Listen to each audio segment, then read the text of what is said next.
Alô, alô! Muito boa noite a você aí do outro lado. Eu sou o repórter Gustavo Ferreira do valorinvest.com. Começa agora o seu saldo deste dia 24 de outubro de 2022. Mercado estrangeiro. Os estrangeiros abriram a semana com apetite ao risco em alta, mas tudo tem limite. Fez preço aqui no Brasil o efeito Jefferson, fez preço no mercado nacional cada tiro, cada granada do bolsonarista Roberto Jefferson contra a Polícia Federal ontem. O Ibovespa, sob esse efeito, mergulhou 3,3% hoje, o câmbio disparou outros 3% aos R$ 5,30, maior disparada diária do dólar em 6 meses em dólares, e fique atento a isso, que aí sim fica clara a discrepância do andamento do mercado nacional em relação ao mundo. Em dólares, o principal índice da Bolsa Nacional, o Ibovespa, derreteu 6%. Enquanto isso, também em dólares, lá em Nova York, o índice Dow Jones fechava em alta de pouco mais de 1%. Esse é o índice americano, que tem a composição mais semelhante à do Ibovespa e teve um desempenho bastante diferente. Esse episódio aí do Roberto Jefferson, né, se você não acompanhou, acho que já deve ter acompanhado, né? Ontem resistiu 14 horas até ser levado para a cadeia, estava em prisão domiciliar, descumpriu acordo com a justiça para ficar em prisão domiciliar, daí alvejou, tentou pelo menos alvejar policiais federais que lá foram cumprir decisão da justiça, bomba, tiro, enfim, isso tudo foi lido pelo... Tá preso e não só por ter desrespeitado a justiça, o acordo com a justiça, tá preso em flagrante por tentativa de 4 homicídios. Não é pouca coisa, né? É terrorismo. O mercado leu isso como prenúncio do que pode estar por vir. O presidente Jair Bolsonaro, como se sabe, reiteradas vezes, disse que não reconheceria uma eventual derrota, ao mesmo tempo convocou seus eleitores a se armarem.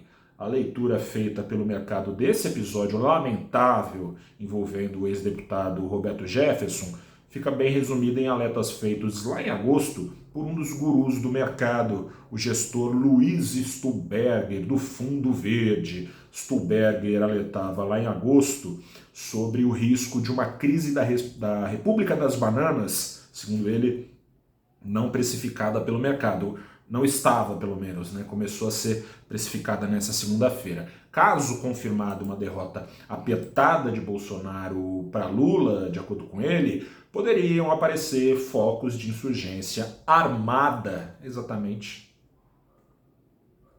como as de Jefferson ontem, algo semelhante ao ocorrido lá nos Estados Unidos, invasão do Capitólio, quando Donald Trump não aceitou derrota lá, teve um morto, inclusive, nesse caso. Esse contexto importa ao mercado porque importa pelo seguinte: na prática, um Estado, o governo, pode até não gastar mais do que arrecada, o que é muito bem-vindo.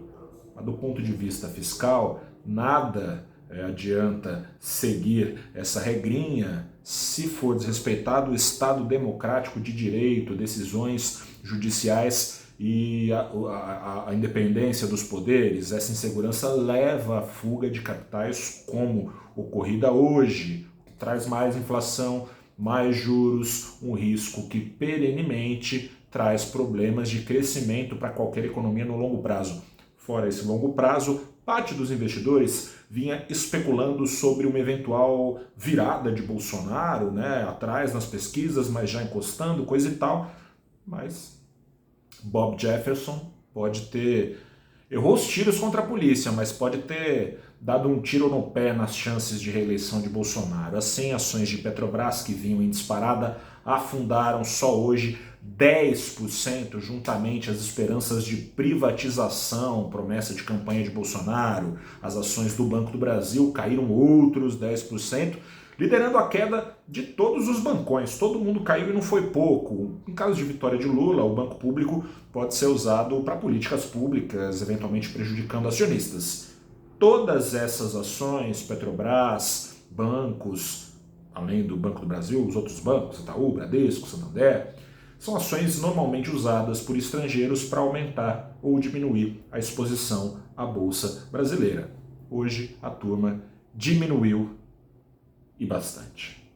Tomara que as coisas se acalmem, né, no decorrer desses próximos dias, que seja uma eleição tranquila, mas o mercado vai incorporando o risco de que talvez não sejam tão tranquilas assim. Tomara que a poeira baixe. Eu sou o repórter Gustavo Ferreira, te convido a dar um pulo no nosso canal aqui no YouTube ou então no Instagram para ver a conversa que eu tive hoje pela manhã com duas feras do mercado, dois economistas de peso, Alessandra Ribeiro, que é sócia e economista, diretora de macroeconomia da Tendências Consultoria, e também o Marco Maciel, que é economista e sócio da Kairos Capital. Comentamos também na conversa de hoje os desdobramentos possíveis e confirmados depois no pregão desse caso envolvendo o bolsonarista Roberto Jefferson e as perspectivas de crescimento do Brasil a depender de quem vença as eleições. Um grande abraço, boa semana, se acalme, vamos lá, tchau, tchau.